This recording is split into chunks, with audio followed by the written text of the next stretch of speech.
Hey guys, I wanted to come back to you. I got me and Mr. Curtis Hinkle here, and we're going to talk today about purpose and what we can, how we can improve our lives through finding purpose and improve the lives of especially of our young men and boys.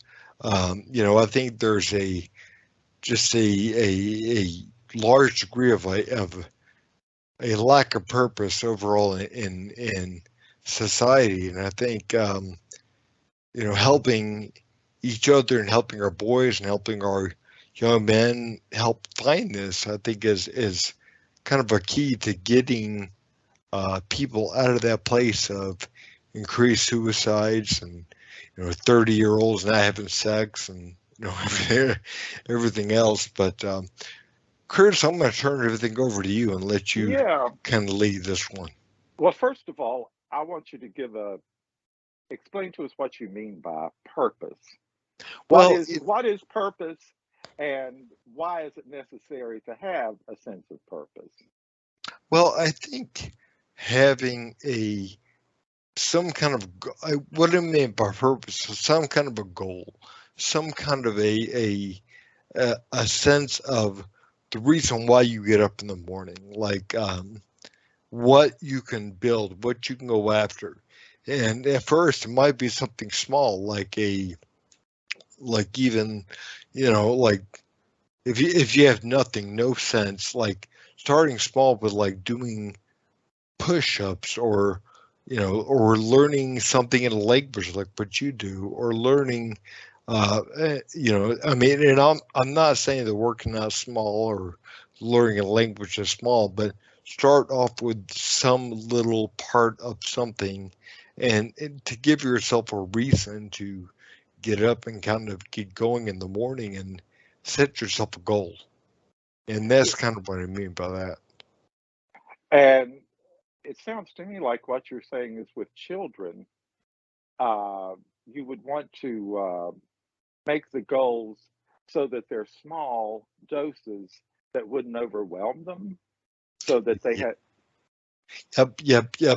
Definitely. So it wouldn't overwhelm them, number one, and they could find within themselves a what they like to do, and find something they like to do, and then go after it. And like um, one thing, my oldest son, who's 13, just started to come to me with this day. He said, "Dad, I want to work out. I want to work out with the weights." And of course, I've been doing that pretty much on and off for years. And that's one thing came to me and said, "Dad, I want to do this."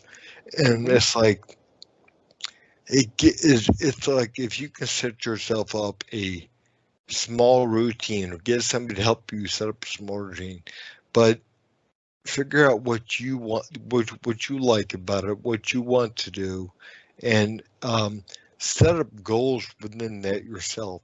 And understanding, like as a parent, is good for us to help them out and to show them what to do, but also at the same time to allow to kind of instill in them that if you're wanting to become good at this and you're wanting to see results, this is something you've got to become disciplined in, because you're not going to see the results by doing something 2 or 3 times.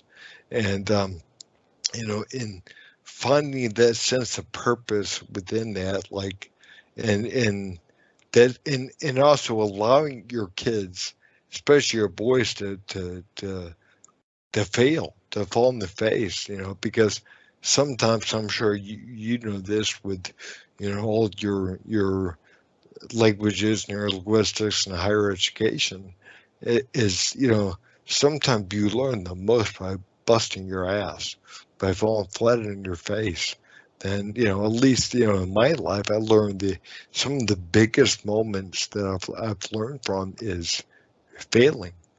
Hmm. So tell me this: you want to let the child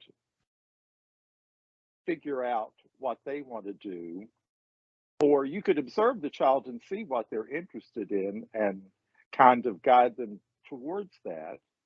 But then you want to make sure that they are the ones who are in charge.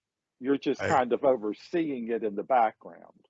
right, right. I mean that's I remember back back in the mid '80s.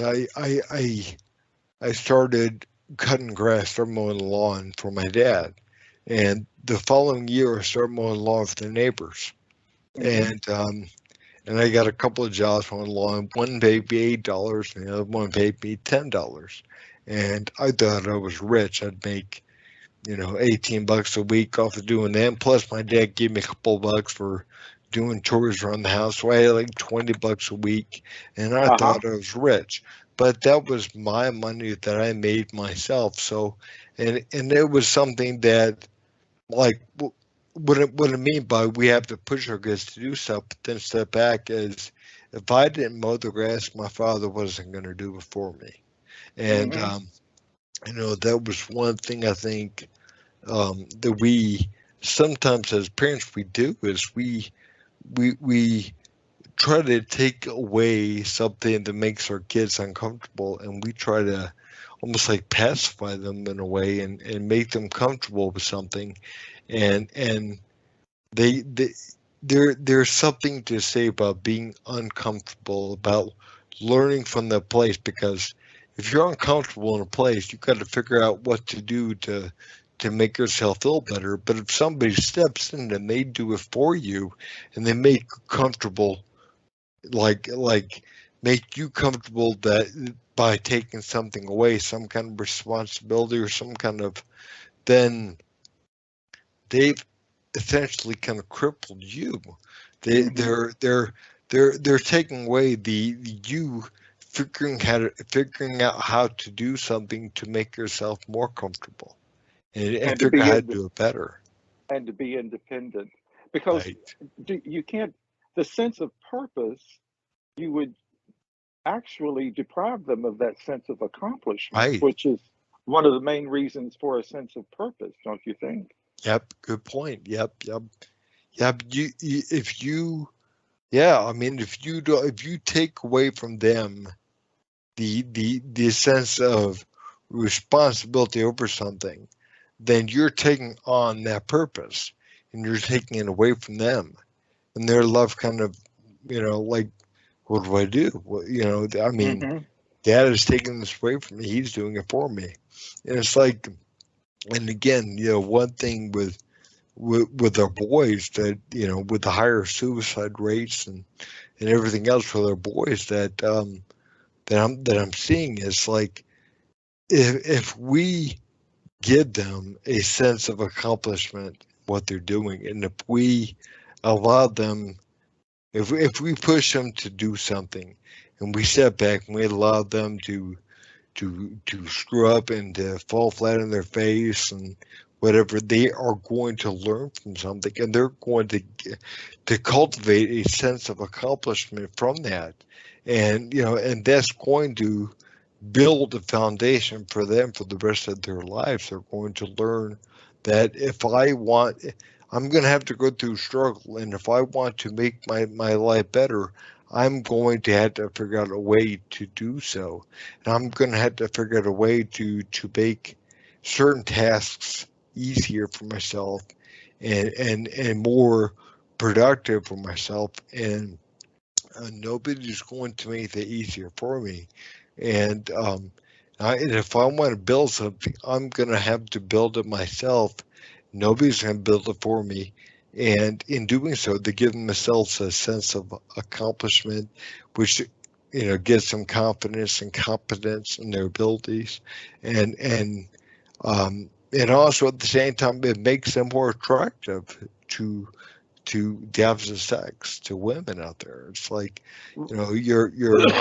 women don't seem to want the guys sitting around at 35 years old playing video games in their mom's basements. It's Well, like, I definitely yeah. understand why. Well, Go tell me ahead, this. man. What do you think? You mentioned um, that boys are having a higher rate of suicide and problems, how is this related to purpose, do you think? What are parents doing that's making this more difficult for boys? Well, I think in a lot of ways, number one, we're we're taking things that are something that could be. Boys tend to want to kind of strike out on their own, I think, in a lot of ways, and and a lot of times parents, in order to keep the kids, I think it's kind of what you're asking. I think parents that are afraid to either let their kids go or afraid of the kids feeling, they tend to kind of step in and say, no, no, no, let me help you with this, or you don't need to go here, or you don't need to do this. And a lot of times the the the young boys or the young men, they end up feeling defeated and they can't do something because their mother or their father or somebody, a lot of times their father is kind of overshadowing them with something, and they lose a sense of purpose. And, so they end up feeling depressed and feeling and kind of going to the basement and playing video games or whatever, because a lot of times their parents make them comfortable in their places instead of making them allow them to feel uncomfortable and allow them to find a sense of purpose Hmm. within something and work at it and understand that, if we take that away from them, they're going to wind up not knowing who they are, what they want to go after, and they're going to wind up floundering in their mom's or dad's basement. And Hmm. again, I think we're stripping away. And you and I have talked on this before, but I think parents are stripping away. I think society as a whole is stripping away masculinity from our boys, and and that's one thing boys like to build. Hmm. Boys want to build something, whether it's a business or it's a project, a piece of wood, bookshelf, or like I said, a business or an organization of some type or something. They want even a family. Their Right. family. They want to build something, and I think we're stripping away. Um, the The masculine initiative. sense, yeah, the we're stripping away a sense of purpose for our boys, and we're kind of, it's kind of a culture of helicopter parenting, where Yeah. they're Well, kind of, don't you think this is a problem that's basically in very affluent societies? Because yeah, I grew up in a very poor situation in the 50s, right, and we didn't have this problem as much. right, yeah, because I would think that, and you correct me if I'm wrong, but I would think that people like yourself had to get out because Yeah, I had to leave. Yeah, you had I to had to leave, take care of myself. Yeah. and there was nobody standing there that, said, Curtis, you don't know what you're doing. You need to come back. You got to get that. You got to, and kind of pulling you back to a place of making you feel comfortable. And I think in some ways, even though you grew up in a bad situation, in a lot of ways, or a poor situation, I don't want to say bad, but you grew up with some disadvantages. Hmm. You had to end up making it on your own, and nobody was there with the safety net to catch you and to Yeah, it pull you was back. understood at 18 you leave. You leave, right, and you did. Yeah, You went to we can't college. take care of you after 18. Right, you went to college. You went to get a master's degree in France. You and it's like, and there was no one there to to kind of pull you back, to kind of, I don't want to say outright discourage you, but there was no one to stand there to say, you don't know what you're doing, Curtis. You're only 20 years old, blah, blah, blah. There was nobody doing that. No, And I made my own decisions. right. And I think that happens in a lot of ways now is, I know even in my own life, I got to be honest with you, it's like, don't, if you step too far out, I'm not saying now, I'm 45 now, but, 20 years ago, 25 years ago, it's like if I stepped too far out, it's like, you don't know what you're doing here. You don't know what you're getting into. You don't know. And it's like, and that may be true to a degree, Hmm. but it's like, how am I going to learn if I don't step out and maybe bust my ass a few times? Yeah. It's like sometimes, the biggest thing that you learn from is by failing. And, Hmm. it's that's one thing I found over and over again in my own life that, and again, I love both my parents and came from both parents together in one household, and they were upper middle class, and it's like, but at the same time, I had a very strong kind of father and good man, but at the same time, there was my uncle put it best. My back, oh God, 20 years ago, my uncle put it best um, when, or it was even less than that. It was about 18 years ago. I was actually already married and living out of the house and everything else, and my father was visiting with his family in New York Hmm. State, and I was actually eating dinner with my wife at a restaurant, and my dad called my cell phone. This would have Hmm. been like back in like 2004 or something like that. And my father called my cell phone, Hmm. and he said, "Hey, just wanted to call and see how you were doing, see how this was going, see how that was going." And my uncle, I could hear him in the background, and he said to my dad, he said, "God damn, Bob, cut the damn umbilical cord." And but he was right to a degree. I mean, it's like, my father meant well, but sometimes it was like, a lot of people to be on, because at some point you're not going to be there. At Right. some point you're not going to be able to. So, allow them to go out. It's kind of like I like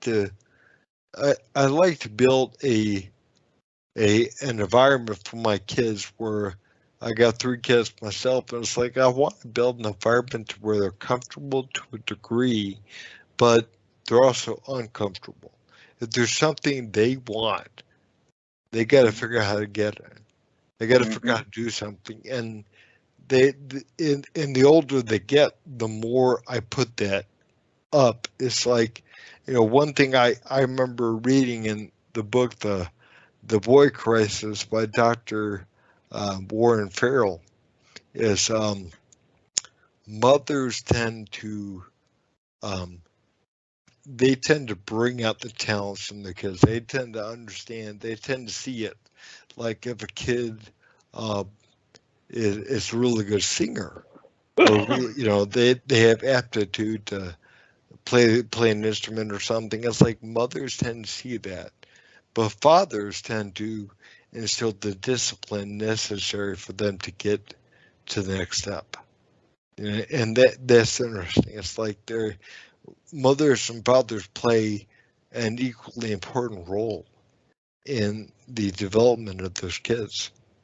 Hmm. Well, what do you th- do you what do you think is the reason so many young men are staying at home for so long? Do you think it's because everything's so expensive they can't afford to, the rent or to buy a house? It seems like this is. I've never throughout my whole life I've never seen so many young men who are still staying at home. Yeah, yeah. I think, and I'm no expert on this, but I think it's definitely a multi-factorial faceted reason for this. I think one thing is um, the expensive things. I think things are so expensive now to move out, but I think also there's a lack of drive and a lack of purpose, and I think it even goes down to the which I found you and I have talked about this before. A very interesting study came out about the lack of testosterone within young men, and how it's like 35% less than what it was 35, 40 years ago, and in such a big drop. And also with when you they did a study, Cambridge did a study back 4 or 5 years ago, detailing that if you have if you cultivate that, if you basically have someone feel that they are winning, they have about a 15% higher spike in testosterone than someone who feels like they're losing. And Mm, I think it's a very interesting idea that maybe we're in this culture where we're kind of putting boys down, and we're toxic masculinity and all this other you know bullshit. Uh, we're kind of in a way taking the masculine sense for boys out, taking that away from mm-hmm, them in a way, just from making them feel bad about who they are, but also, I mean, the foods and everything else, and the plastics and everything, and the processed foods and everything. I mean, mm-hmm, I think that's contributing to it a lot too. But also with this, and I'm not trying to down the movement, but like with this Me Too movement, it's mm-hmm, like I think young men are afraid to make a move on a girl. And I'm not saying inappropriately make a move on her, but I'm saying, it's almost like, you know, okay, no is no. Yeah, I totally get that. But it's like they're too afraid to even slightly start to make a move. I think in a lot of ways. It's like I heard somebody say the other day that if a woman saying, I can't remember who it was now, but somebody said that if I was a man, I would not hire a female assistant, and no, in no way. And it's like, yeah, I wouldn't either. It's like if I needed an assistant, I'd be afraid to hire a woman right now. It's like, I'm not trying to put down the Me Too movement or anything else, but it's like we're I think for a lot of guys, it's scary to to to think about being alone with a woman, without with the possibility of being. So but I think there's so many different levels with lower testosterone, with the lack of purpose, with the helicopter parents, with the cost of things. I think all that combined is kind of in social media. Everything is online. You can find I everything online. I can, I hadn't thought about the effect that, the litigious nature that many women have uh, cultivated in, in sexual matters. Every time you turn around, it's sexual harassment and rape and all of this. And I'm sure most of them are true. But the fact is, boys listening to this would definitely be afraid because they're, even though this isn't happening with most women, by watching the media, you're going to have the impression that it is happening with. Right. That's the impression you're going to have watching the regular media is that everywhere Right. you look, a man's being uh, charged with rape or sexual harassment. even though I don't know what the actual statistics are. We know that it's not happening everywhere. But yeah, and I also would be, if I were a man, I would be very apprehensive about putting myself into any situation where I was going to be alone with a woman in the Right. workplace. I just wouldn't do that Yep. Yeah. I mean, it's scary to because me. yeah, because there are women that not all women are truth tellers. Yep. You know, Yep. as not all men are rapists and not all women are truth tellers. Yep. So, Yep. Yep. Yep. But I think it's definitely a multifaceted reason why um, so many young men are staying at home and they're not making really anything out of their lives, and if they get so far, not another um, a really good interview that I saw not too long ago was of Jordan Peterson talking to Dr. Farrell about the boy crisis. And I think that was done early this year. And they did this interview. And they were talking about the effects of like mass shootings. And boys just, it's almost like they're staying low. They're staying in their mom's basement or something. It's like, and then when they get to a certain this rage and this anger and this stuff builds up within them, and then they're like, which I understand to a degree, and then they're like, you know what, you are going to notice me. People are going to notice me, and they're more they're more apt to do something like mass shootings or whatever in order to be seen, in order mhm. to even if that means they lose their lives in the process. They want to be seen. They want to show people I do matter.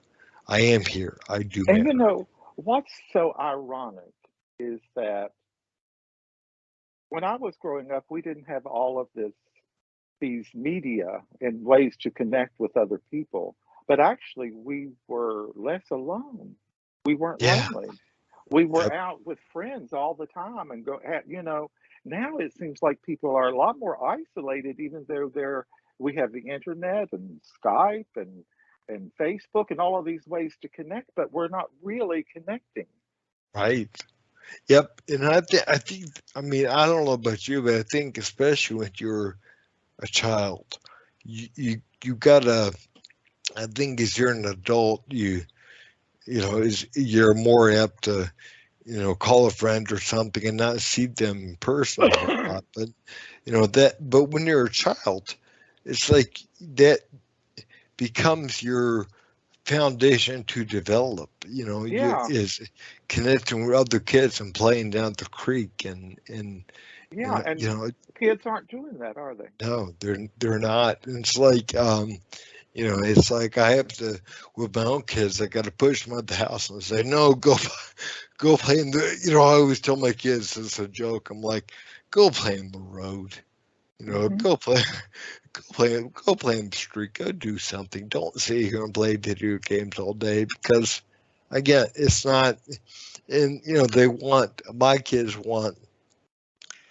I want an Xbox, Dad. I want a new Nintendo, whatever. I want this. I want that. And it's like, no, you got enough stuff. You got Hmm. tablets, computers, and it's like, and my oldest has a smartphone, and it's like you don't understand that I mean that even though you think it's the best thing to have, it's like those But this things are cutting you out of the world. this this addiction to electronics is also demasculinizing our boys Yes. Yep. because I it's I making them totally agree. they're becoming passive observers. Even if they're playing a game, they're not actively playing that game. They're sitting on their ass playing a game Yep. with avatars. Right. Okay, Yep. and if you're not active, you're also going to have your testosterone lower. Yep. So Yep. this is I feel like that this is a terrible addiction for children. Yep. Yep. I totally agree. I totally agree. I mean, it's like people don't realize, like, not only foods, eating the right foods, keeps your test, gets your levels up. People a lot of times want to cut fat totally out of their diet, and it's like Oh, that that. doesn't help. That's not a good idea. It's like your testosterone, your hormones, fat, saturated fat, like up to your that is what your It converts testosterone to makes from. it converts to Right. testosterone. Right. And it's like if you got to have those saturated fats, number one, and also, I mean, I'm not saying you got to gorge yourself on stuff, but I mean, you got to have that, and also you picking up heavy shit and putting it down. I mean, I know that sounds weird, but pick up or doing push-ups or whatever, that simple act of doing something for even for 20 minutes or something, that increases your testosterone rates. And it's like, But not pushing buttons on yeah, a now Xbox. push a button on it. Yep. And, we're there are kind of and this as well. I mean, 30, 40 years ago, there was not the prevalence of boys that were double the weight they should be with man boobs at the age of Yeah, 10 or 11. And it's like, now it's like I go out in the street and I'm it's everywhere. watching kids run around and they got man boobs and they're Hmm. 13 years old, but they're 5'4" and they weigh at 13 they're 5'4" and weigh 185 pounds and with man boobs. It's like Yeah, it's that. everywhere now because I feel Yep. like that we have neglected our boys and girls, but I feel like that boys are more neglected uh, in today's society because uh, the images that you see on the media about males in general is usually negative. If you watch any sitcom, it's Yep. usually the man who's going to be the butt of all the jokes. Yep. And, you're constantly hearing about all of these terrible things that men are doing. And so I think our boys have internalized, a negative image of maleness. And I think many women also, even if they don't do it vocally, they unconsciously send a message to their boys that being a man is a negative thing. So, Right. what do they aspire to grow up to? Yep.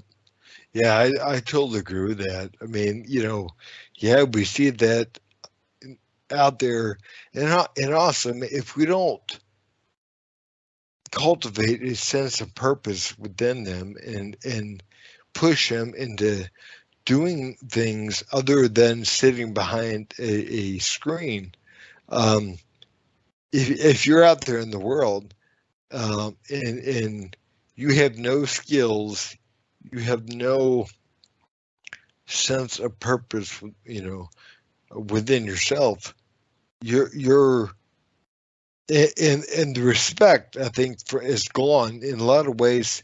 There's a Hmm. limited amount of respect right now that Right. a lot of women have towards men, Hmm. and and again, men need to have respect with women, and women also need to have respect to men with regards to men, and um, a lot of times if there's a lack of that kind of stuff, it's like there's I think a sense of anger that prevails, that comes up within these boys, and it's like Hmm. they understand they are not being respected, and then you get a few with a couple of other issues, emotional type issues going on, and you throw a nearby weapon into the mix. I mean, you Yeah. got a deadly situation there, Yeah, and you do. And it's like, I think if we're wanting a better society as a whole, we're going to have to give respect to men and to women, and we're going to have to work hard to build each other up. And if we don't, if we want to, if we want to give preference to a certain part of society, whether it's particular sexes, particular races, particular, religions, we're setting ourselves up um, to fail, because if we're not, the world is made up of all these different variations of people. It's like, if we're not giving um, if we're not giving respect to all these different people, types of people out there, we're hurting everyone in a way, because we're if we give all this the respect to black people or white people or to women, or we're we're we're setting it up, we're setting things up for everyone to fail. Well, we're also setting up for everybody to get in a big fight. Right. Uh, to me, I feel like the best way is to try to see the best in every individual and every group, but not reduce individuals to groups. Yep. We should try to see what are the best qualities in what are the best qualities in women, the best qualities in this group, that group, but we shouldn't reduce individuals to a Yeah. group. So, well, listen, I've really enjoyed this, and thank you for answering all my questions about this because I was intrigued. We had talked briefly about this, and I just wanted to know a little bit more. So, I Thank you, hope bud. you, Thank you. I hope you have a